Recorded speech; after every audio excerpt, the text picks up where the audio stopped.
Hey guys, what's up and welcome to another episode of TheGoodCastShow. So this episode today is is basically going to focus on a recent news that has come out a few days ago that sent shockwaves through Malaysia's political arena, particularly since the Sabah State Elections is upcoming sometime next year. So my guest today is the former Chief Minister of Sabah. He is the founding president of the Sabah Progressive Party, SAPP. If you were to look at his Wikipedia page and learn more about him, you will notice that this is a leader who is fearless, speaks his mind, and really no-nonsense man. So we can't wait to get his views on why recently SAPP made the shocking announcement of leaving the Perikatan Nasional Sabah coalition. So without further ado, it's my honor and privilege to host Yang Berhormat, Datuk Seri Panglima Yong Teck. How are you, Dato', and welcome to the podcast. Thank you, Ronald. I'm fine. By the way, this is my first podcast. Thank you. Thank you. We are very honored and we have the exclusive. So well done. Thank you, Dato'. Thank you. I'll also like to say thank you to Stephen as well, who's been connecting us and speaking for us in between. So thank you so much, Stephen, for connecting us. Now, Dato', I want to get straight to it, Dato'. So why did you decide to leave Perikatan Nasional? Well, eventually, we decided that our membership in the Perikatan Nasional should cease because it became very clear to us that the Perikatan Nasional leadership at both the national level and the Sabah level, that they will want to contest in the coming Sabah State Elections. It became clear. Why? Because we were still hoping, the timing, we were still hoping that perhaps Perikatan Nasional will take the lead like other national coalitions headed by parties from Semenanjung, Malaysia, to say, well, since this is a Sabah State Elections, national coalitions should opt out and let their Sabah parties contest.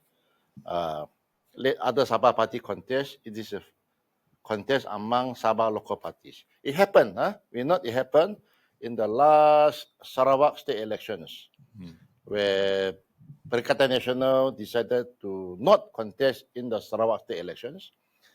Perikatan Nasional also, they did not contest. They had no more component parties in Sarawak, and only Sarawak local parties and the Pakatan Harapan parties contested.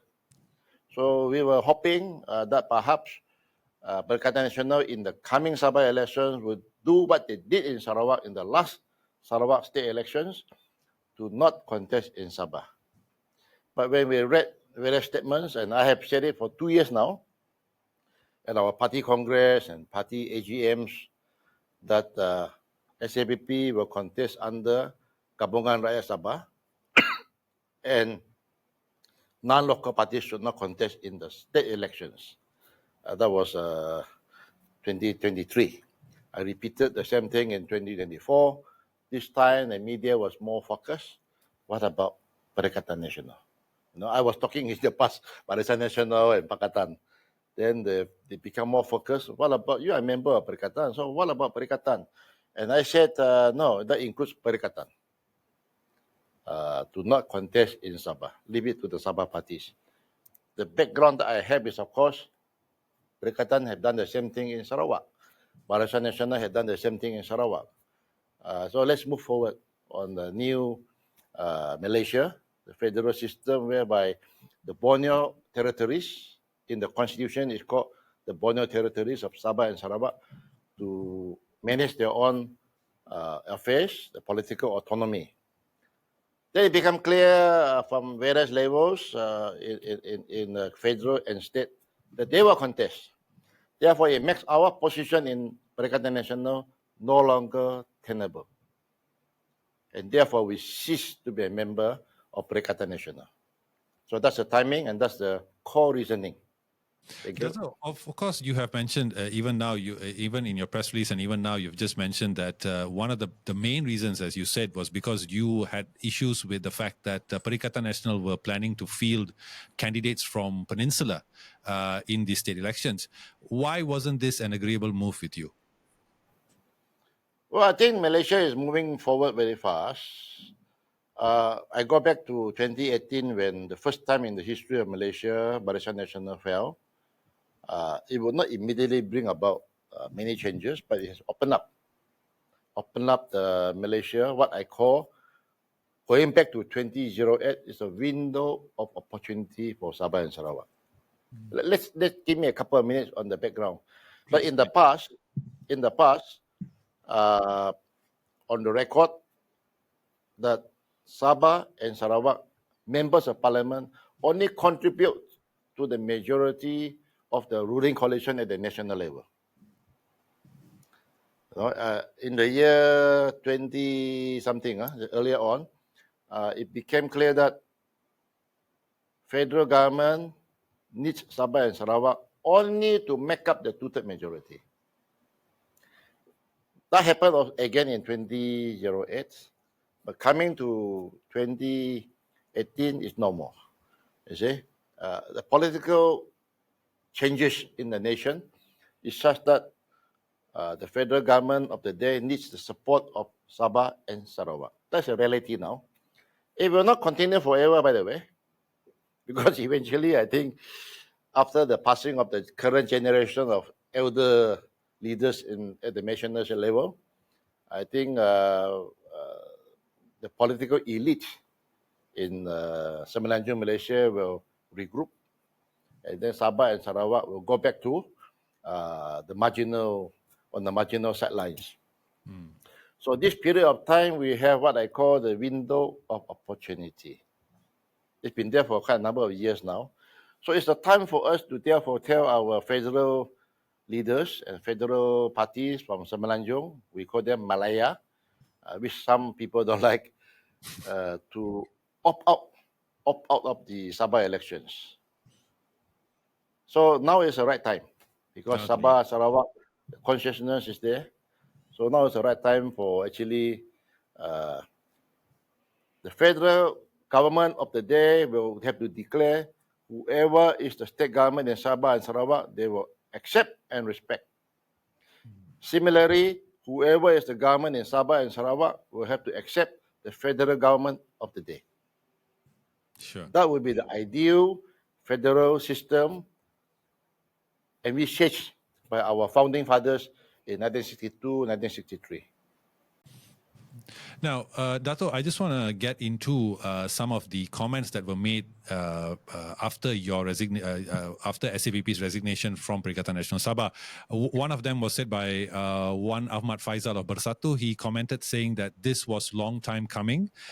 He went on to say that SAPP was playing both parties and was keener on working with GRS, and went on also to say that SAPP was never truly committed to PN after the 2022 elections. What do you have to say to this, Datuk Seri? No, this thing about this confusion is not just with Wan Saiful in Perikatan or Bersatu. This confusion also with GRS in Sabah. They all forgot that Perikatan Nasional and GRS was one and the same. They get that clear. It was not like two separate coalitions emerging separately. Perikatan Nasional formed, I think, in 2020, a new government. Before the state elections in September 2020, it was Perikatan Nasional, the Prime Minister at the time, Tan Sri Muhyiddin, who announced the formation of GRS, Gabungan Rakyat Sabah, in Sabah, just prior to the 2020 Sabah State Elections. So we were one and the same. Let's get that clear first. So we were both. So was other parties like STAR. Yes. So was at that time Bersatu. You see. Then the events of change of the federal government in November, December 2022 brought about the separation of Bersatu and the new party Gagasan. STAR left Perikatan, but we are not in the federal government. We are also not in the GRS government. We are in these two political coalitions, which until December 2022 was one and the same. Let's get that clear first. Yeah, okay. We were one and the same. GRS and Perikatan Nasional was one and the same. It's only the events of November, December 2022 that GRS parties, the Bersatu especially, went separate ways and formed a new party in Sabah. So we remain with both. Now, what I think my friend Wan Saifu meant by long time in coming means I think it was expected. You see? Well, I mean, any intelligent person will see we already declared for 2 years, as I said, 2 years at our Congress. Why? Because my members want to know, the Rakyat want to know, in the event of the state election, because state and federal elections are now separately held. Yeah. Do we contest under GRS or do we contest under PN? And we declared 2 years ago GRS. Okay, we have said it many times. So I think our friends in Perikatan Nasional, in GRS, political observers in Sabah already can see it will come to a time where we have to cease to be a member of Perikatan Nasional. I would just like to get your input on this, Datuk Seri, because generally, based historically, Sabah has been a very private state when it comes to elections, in the sense that the parties generally field Sabahans for state election and also for in terms of parliamentary and all that. They feature their own Sabahans there. Why do you think Perikatan why would they want to go against this culture that's been there for decades and field Malaya candidates? It doesn't make sense. I think Perikatan Nasional, its structure, its thinking, the Perikatan Nasional leadership, a lot of them are ex-UMNO, ex-Barisan Nasional. I think a lot of that is carried to the Perikatan party structure, Perikatan party culture, that Sabah will just be one of the many states. Perikatan also, you see, go back to early 2020, in my letter to Perikatan Nasional, applying to be a member of Perikatan Nasional, we stated two things. Number one, appointment of a Sabahan to be a minister for MA63, Dr. Maximus Ongkil at the time, meaning the cabinet now have a dedicated ministries on compliance with MA63.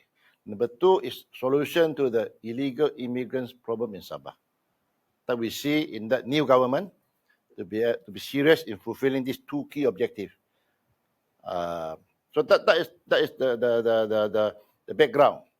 Now, what we have seen with Perikatan Nasional trying to continue to exert more authority by non-local parties in Sabah that go against our core ideology. So why Perikatan Nasional would want to contest in Sabah?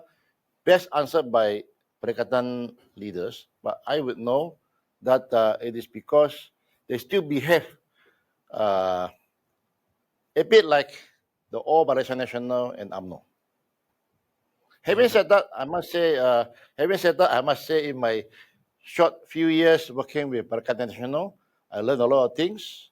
I learned how Tajim Muhyiddin, for instance, in crisis management, there was COVID. And I learned a lot about party PAS, by the way. It's the first time I talk about this publicly. PAS as a party is very disciplined. They are very focused. And my dealing with PAS in elections, parliamentary elections in Sabah in the past, they are very disciplined in their work. They are not demanding in terms of resources that they want from candidates. Now, this is a discipline that Malaysians must take note of. So our few years in Perikatan Nasional also have made us more conscious of what other politics is happening in Pemandangan, Malaysia. As a multicultural party that SAPP is, I think it's also written in your website. Have you ever feared that perhaps Perikatan Nasional's encroachment into Sabah would lead to them also promoting their racial politics that they practice a lot here on this side of the country? That fear has always been there. In fact, not just Perikatan Nasional, what I think you meant here is past. But also when UMNO first came in here, there was a lot of concern about the polarization in West Malaysia might be imported to Sabah. I think to some extent, especially through the education system, that has already happened. The polarization. In West Malaysia, race means religion. In Sabah, we are very multicultural. My family has 3 religions. Just for the record, one of my uncle, Ustaz Jamlin Yong. Another one of my uncle is Father Paul Yong. And I'm a Buddhist. So this kind of families of multi-religious family in Sabah is very common. It's very common, as you know. You have a person by the name of Abidin. He's a Christian. A person by the name of Datuk Yong Bun Hai. He's a Muslim. And they were both separately mayors of Kota Kinabalu. You see? And this is a common thing in Sabah. Therefore, what happened, I think, is some people are worried that the polarization, irrespective of race, polarization in West Malaysia might be imported to Sabah. And now, perhaps some religious, political religion will be imported to Sabah. That underlying fear is always there. But by and large, Sabah has done well. Sabah has maintained our own harmony, our own social cohesion, in spite of politics and religion, which we are proud of. I think which, from my understanding, talking to our friends in Kuala Lumpur, is a lot of West Malaysians are envious of. Yes, we are. That in Sabah we have such unity and harmony. Yes, we are. How about you? should How have about said you? I am How very about you? Yeah, I'm very Okay. envious of your social harmony and the way you guys live. I wish we did that here. Now, another comment, just the last one, Datuk Seri, just a response from you would be a comment made by Chairman of Perikatan Nasional Sabah, Datuk Seri Dr. Ronald Kiandee. He went on Astro Avani and he said that perhaps that your statement saying that Perikatan Nasional is overreaching does not make sense because in the past state elections, as you rightfully mentioned, you campaigned under the flag of PN. So why the change in attitude now? He also went to say that SAPP is leaving PN to seek greener pastures. Is this true, Dato' Sri? The greener pasture part is nonsense. Like I said, Perikatan Nasional and GRS was one and the same. It's the same pasture. Okay. When we were in Perikatan Nasional, we were in GRS. We were a party that did not change side. But these two blocks went separate ways.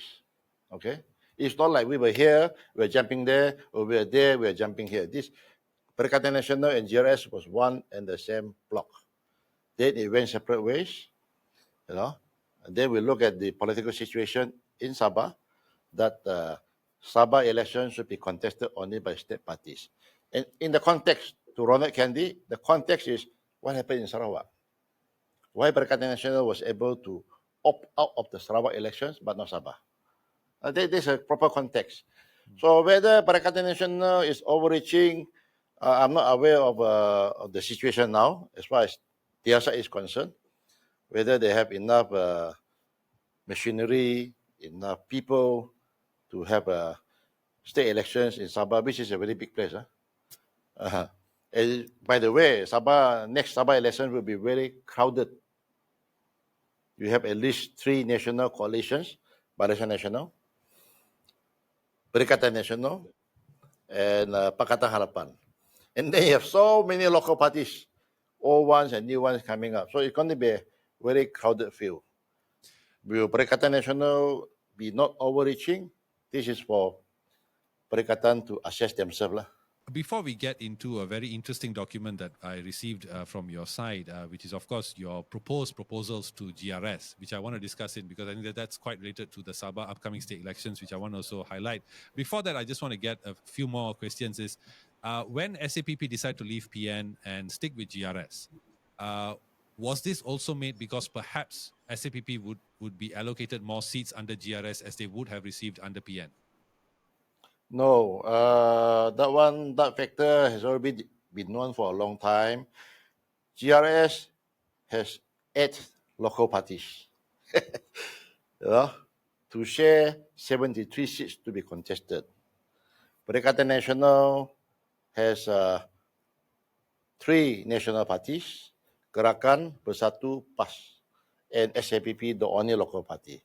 So any calculation will see that if we contest under Perikatan Nasional, most definitely SAPP would be contesting more seats than we were to contest under GRS, which has 8 local parties. So that's not true. It's not true that if we are thinking that we stay in GRS, so we will get more seats to contest. If we stay in PN, we get less seats to contest. That's absolutely not true. But that is not the criteria. That is not the criteria.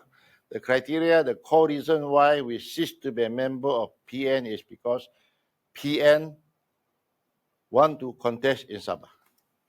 Fair enough. Thank you very much, Datuk Seri. Now, Datuk Seri, let's go to the 7 proposals because it's very interesting. Some of the proposals are really caught my eye. Firstly, I'll just read them out for you all, the audience to listen to. Firstly, of course, GRS to contest in all 73 seats, issuing a Sabah identification card. 35% of parliamentarian seats to be given to Sabah and Sarawak from when Singapore left the Federation, ensuring the promises made in MA63 are seen to be granted, including the 40% royalty of the resources mined in the continental shelf, changes to Akta Laut 2012 issues, etc. Land rights reform and TYT constitutional amendments. So I just want to get, firstly, Datuk Seri, definitely the one that stands out is a Sabah identification card. Why do you think this is a proposal that you are championing? But this proposal came about as a result of looking at the RCI report on illegal immigrants in Sabah.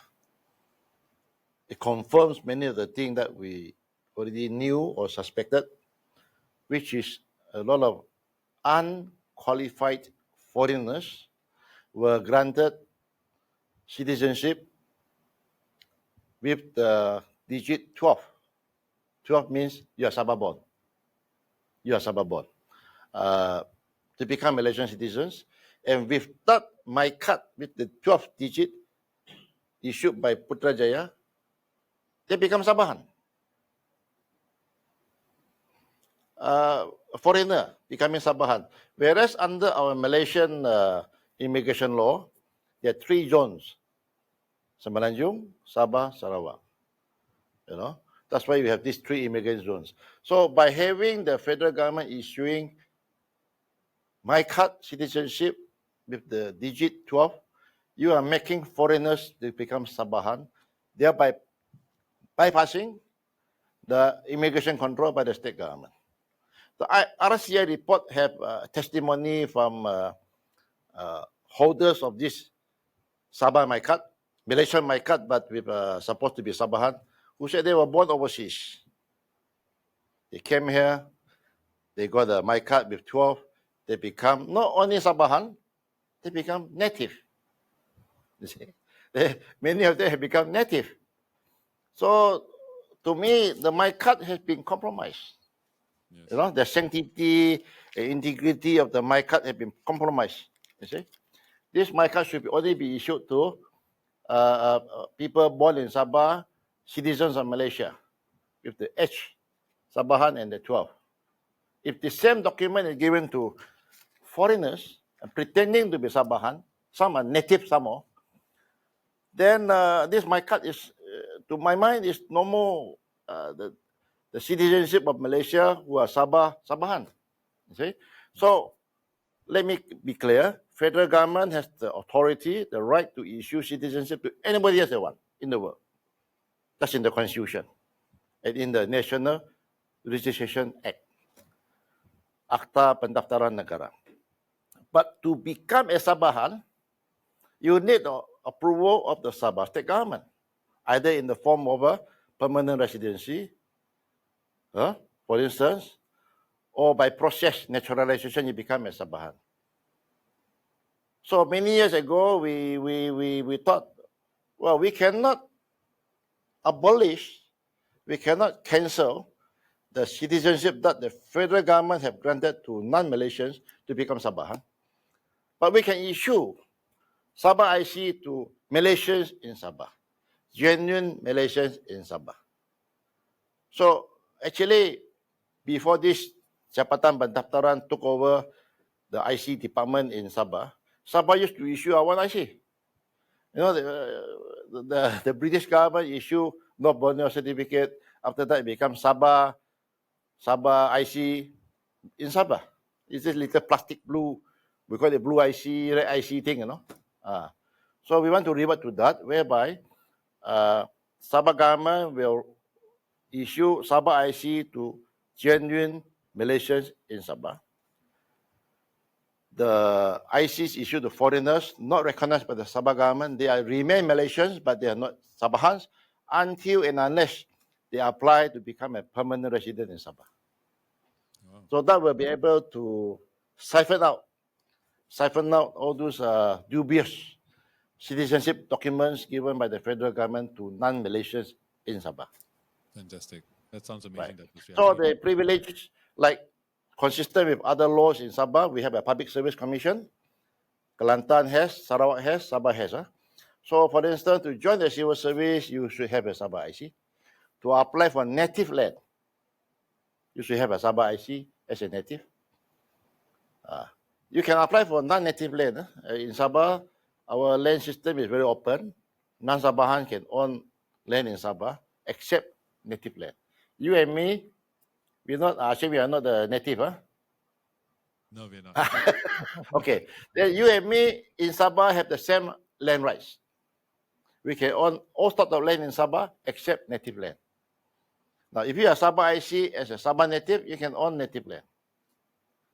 But those foreigners, and thousands of them, who were given my card by the federal government, but they are not Sabahans, they may not own native land, but they may own any other category of land in Sabah. There's a civil service, the scholarship, that kind of thing. Datuk Seri, also in these proposals, you talked about land rights reforms. What sort of reforms would you like to be seen made to the land rights in Sabah? Well, over the last decades, many natives have lost the land. Some because of big companies coming in, apply for the land. Some because the young native today, their parents have sold the land. So if this continue in the next few decades, you will get a situation of many landless native, even more landless Sabahans. Now, we are being practical. We are not saying that all land must be owned by Sabahans, then the country will not grow. Some countries have that kind of land restriction, like the Philippines. They have a lot of land ownership restriction on land. So we will be practical that land reforms means land, especially in the rural areas, for the native, so that at least they're able to preserve their culture, their way of life, and also the economic future. Why? Now we see many retired civil servants. We see some of the less active people going back to the villages, and they're doing agriculture. It's not the old day Changku farming, I mean, it's agriculture. Some have homestead. Some do ecotourism, So that should be there for land reforms for native. At the same time, a lot of Sabahans do not have land. When we say land for smallholders, it means 15 acres or less of countryside land. That should be available. This, as we can see what happened in Africa, what happened even in China now, in the Philippines, land reforms for the people will bring about economic justice. It will bring about also political stability. So to us, land reform is necessary. Sabah is a big place. We only have 3.5 million people. There's still a lot of land for development, for tourism resort, for industry, for commercial agriculture. There's still a lot of land. But we don't want a situation where down the road, many Sabahans become landless. Also, I mean, two things in this list of proposals include the parliamentary seat allocation, where you have requested for the 35% from Singapore. And of course, the issue of the royalties has been, these two issues has been discussed for a long time, Datuk Seri. I think only recently it became sort of more heated when we see the Petros versus Petronas issue, which apparently they have come to a solution that they have not announced what the solution is. So why do you think GRS will be able to bring about any changes now when these two issues has been discussed for decades even? Well, the 35% seats is not going to be an easy subject because it involves what happened in what's this? Semenanjung, Malaysia. The balance of power will change. So I believe, see, when Singapore left Malaysia, all their seats were taken by Semenanjung. This is the grievance now. I would think that in the months to come, the federal government with Sabah and Sarawak must sit down and address that issue, you see. So far, none of the, we call them Party Malaya, none of the Party Malaya is talking about this issue. They just want to, just leave it aside, just don't talk about it. So, but Sarawak especially is very vocal. Yeah, Sarawak. Because in 1965, when Singapore left Malaysia, their 20 seats were taken by Semenanjung, Semenanjung shared among the Semenanjung states, you see. So this issue has come back now. It must be addressed. What's going to happen now? There is a proposal by an NGO to say instead of the Dewan Rakyat, go to Dewan Negara, Senate. That's not going to be acceptable because it has been rejected. So the philosophy behind the 35% seats for Sabah and Sarawak with Singapore was that Sabah, Sarawak, Singapore can block any constitutional amendment that might change the character of the federal system. You see? So I do not see how Party Malaya will agree with us to give us the 35% seat. Now, already they have problems with Sabah and Sarawak. Okay? Especially Sarawak. Yeah. And Sabah, although not so fierce, also quite a bundle to handle. Quite a bundle to handle. Okay? I talked to some of the federal leaders, quite a bundle. How to handle Sabah? You know, Sarawak, at least one block. In Sabah, there are so many, you know. So, how do we build in a protection to constitutional amendment that affects Sabah, Sarawak? You see? What the federal government have done now is just ignore the subject. But the subject is not going away, you know. So they have to address this issue. Now, on the issue of the territorial seas, just a bit of background. Sarawak State, Sabah, North Borneo at the time under the British, the boundaries of Sarawak and Sabah were drawn by the British in 1954. Okay, 1954. They call this the Order in Council by the Queen of England at the time. 1954, the boundary was drawn, including the continental shelf. That boundary was recognized by Malaysia in the 1979 map. That boundary was recognized vis-a-vis Vietnam, China, Brunei, Philippines, Indonesia. Sarawak with Singapore. You know? The Constitution of Malaysia, Article 1 says, the boundary of Malaysia consists of the boundary of the states. The boundary of the territory of Malaysia consists of the territory of the states. Johor bringing the territory, Kelantan bringing the territory, you know, Terengganu bringing the territory, and so on. So Sabah and Sarawak, when we became part of Malaysia, we brought the territory to Malaysia. That territory remains with Sabah and Sarawak.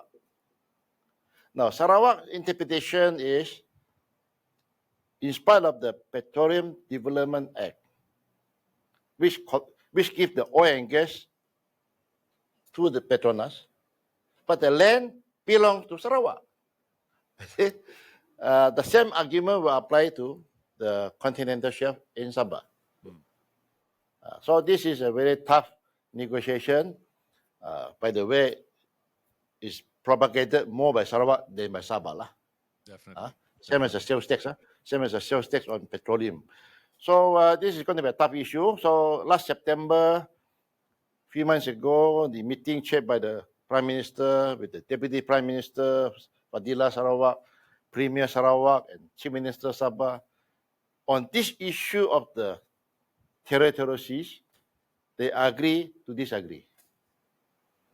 Agree to disagree. So, yeah, this is the official announcement. Official announcement is federal government vis-a-vis Sabah Sarawak agree to disagree.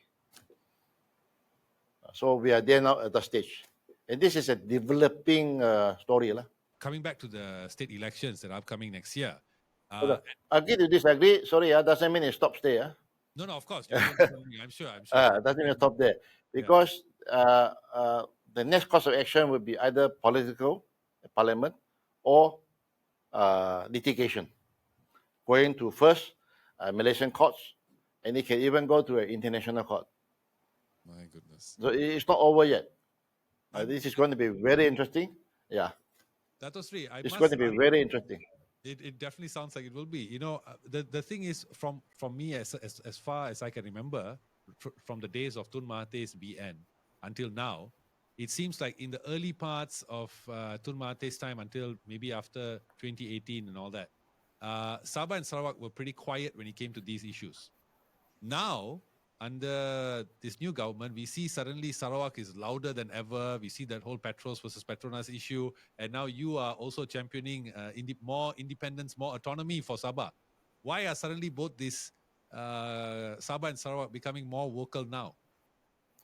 Two things. I think, as I mentioned, in 2008, the window of opportunity opened up. Number one. Number two, federal politics is no more dominant.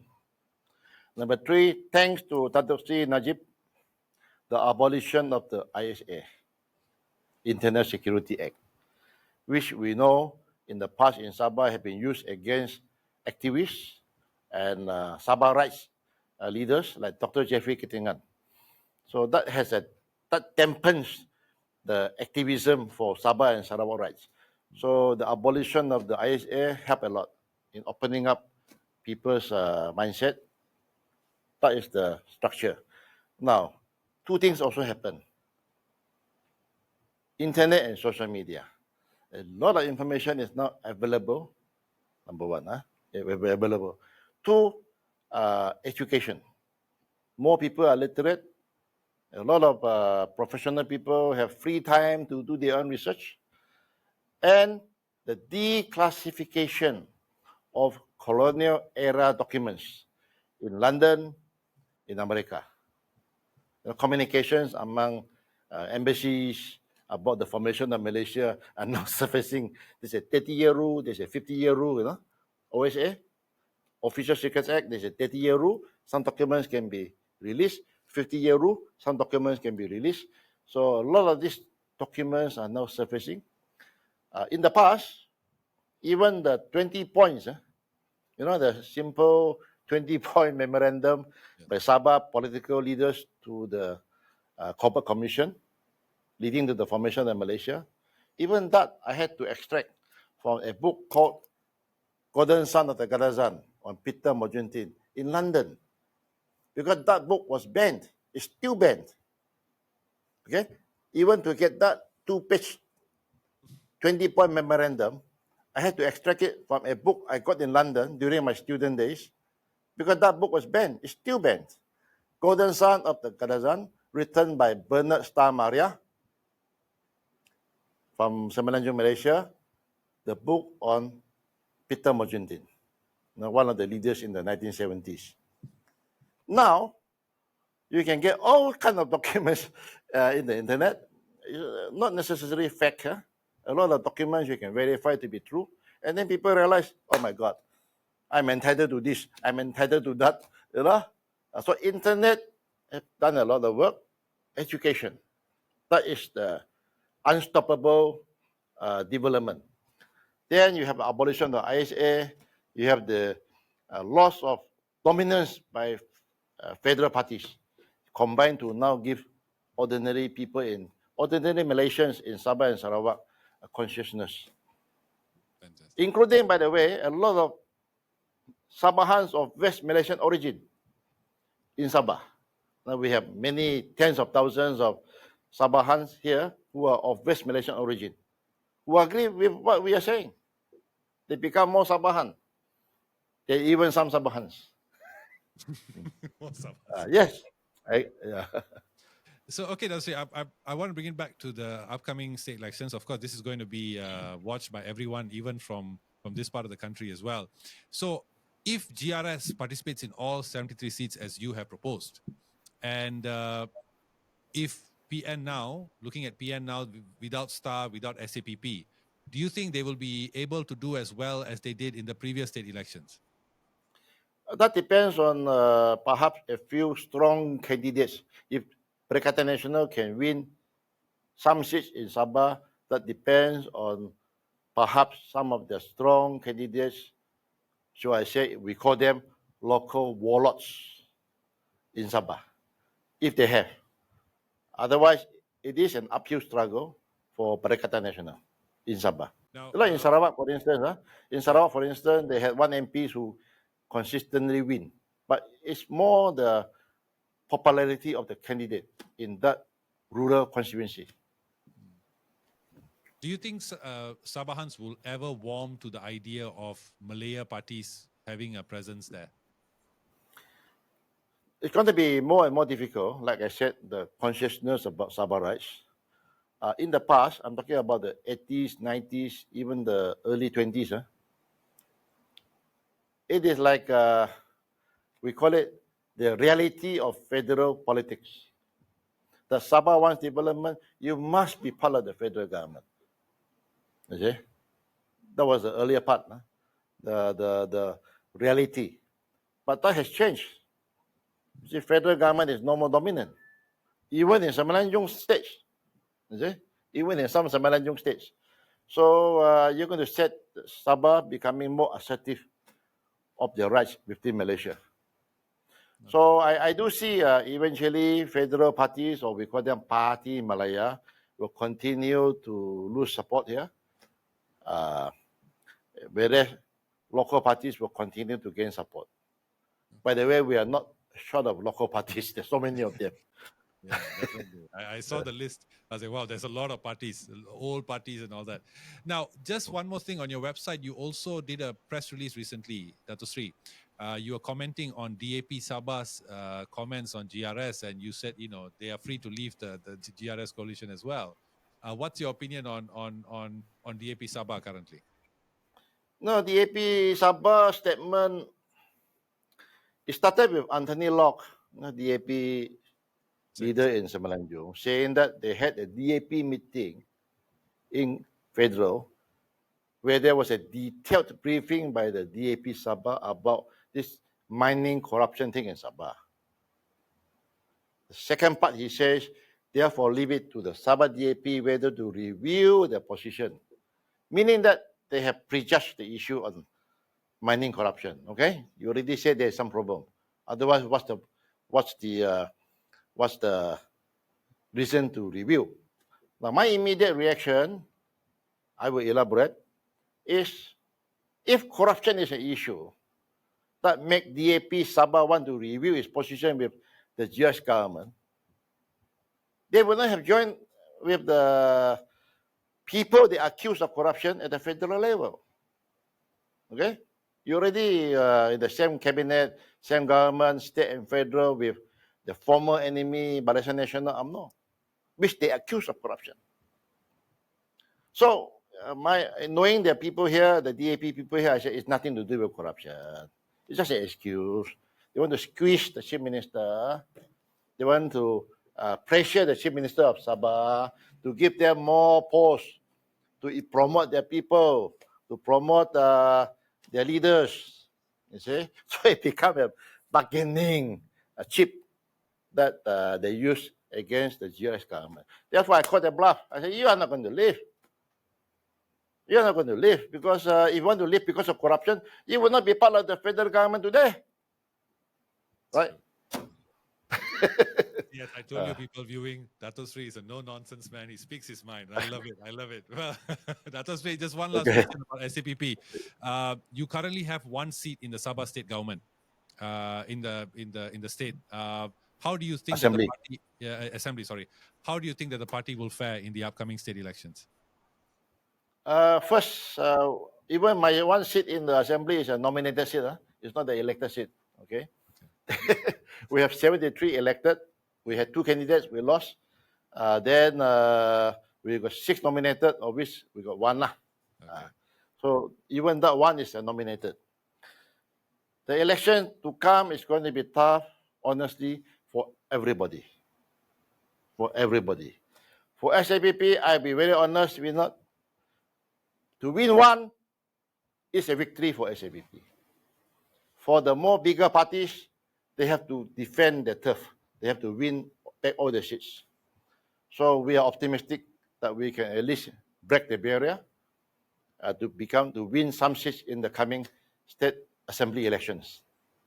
So I think the best way to close this interview, Datuk Seri, is if you can tell the people of Sabah why should they vote for SAPP. Well, SAPP is tested. We have been around for 30 years. We have won many elections before. We have been wiped out before. We have lost all our elections before, but we are still around. We are still around fighting on the same issues, on Sabah autonomy, on Sabah rights. So we are tested and we can be relied upon to continue to fight. Give us that voice in the assembly, akan datang in parliament. Thank you so much, Datuk Seri. It's been such a pleasure talking to you, Datuk Seri. I hope to meet you in person one day. It'd be so fun to meet Me too. you. Yeah. Thank you so much. Thank you. So, folks, that's all we have for you today. That's YB Datuk Seri Panglima Yong Teck of the Sabah the Sabah Progressive Party, SAPP. I'm very excited to have the chance to speak to him, and as you can tell, he's a very charismatic leader and fearless leader. In fact, he speaks his mind, and I love that about him. So we'll all from this side of the country be in tune for the upcoming Sabah state elections, and we wish SAPP the best. Hopefully you guys win and continue to struggle for the Sabahan people. Thank you very much for watching. We'll see you soon. Bye.